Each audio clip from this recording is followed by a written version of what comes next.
প্রিয় শিক্ষার্থীরা, আসসালামু আলাইকুম ওয়া রাহমাতুল্লাহি ওয়া বারাকাতুহু। আমরা আজকে 17 নাম্বার প্রবলেম সলভ করাবো। দেখো, প্রথমে আমরা x দিয়ে x কে গুণ করব, x ইনটু x। আমরা চাইলে বড় হাতের ছোট হাতের যা ইচ্ছা লিখতে পারি, x ইনটু x। প্রথমে x এর সাথে x গুণ, x ইনটু x। তারপর আমরা লিখব x এর সাথে y not, x y not, x z। একটু ভালো করে খেয়াল করলে তুমি পারবে খাতা কলম নিয়ে। তাহলে আমরা কি করলাম, প্রথমে x এর সাথে x গুণ করলাম, x ইনটু x। x এর সাথে y নট গুণ করলাম, x y not, x z, এখানে x z। এতটুকু আমরা ভালোভাবে বুঝলাম। তারপর আমরা যেটা করব, y নট x, এখানে লিখব কত, x y নট প্লাস আবার y নট y নট, এখানে আমরা লিখব y not into y not, আবার y নট z, এখানে আমরা লিখব কত, y নট z। তাহলে আমরা প্রথমে এখানে y x, x y not, y not y not, y not z, এতটুকু আমরা ভালোভাবে লিখলাম। লেখার পর এটা দিয়ে এটা করো, x z নট,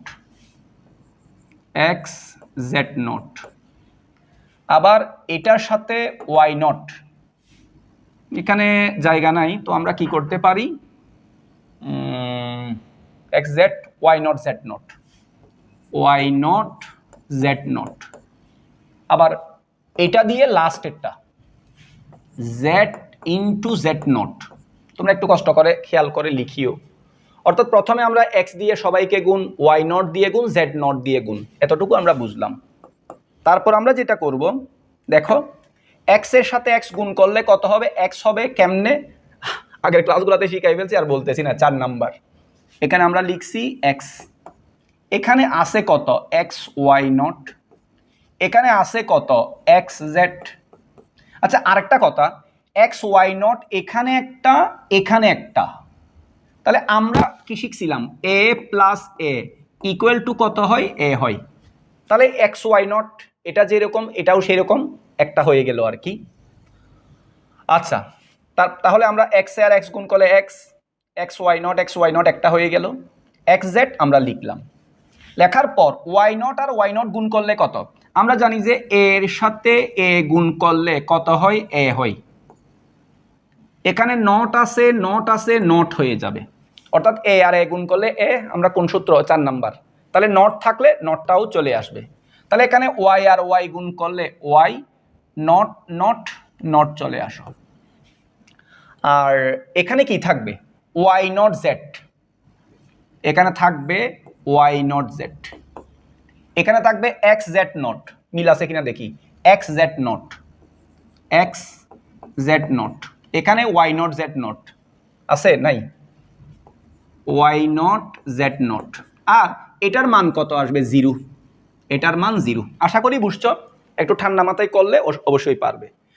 তারপরে আমরা যেটা করব, সবার লাস্টে যেটা করব সেটা x গুলা কমন নিয়ে ফেলি।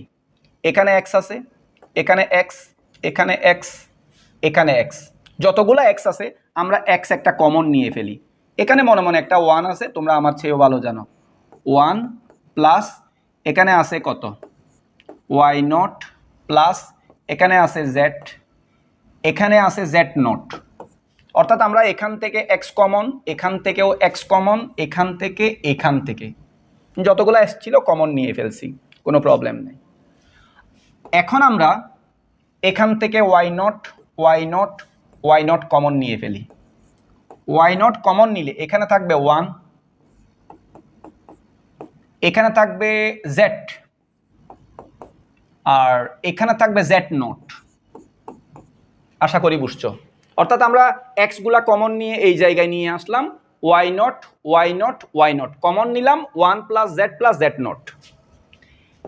এখানে x, এখানে আমরা x লিখলাম ইনটু 1।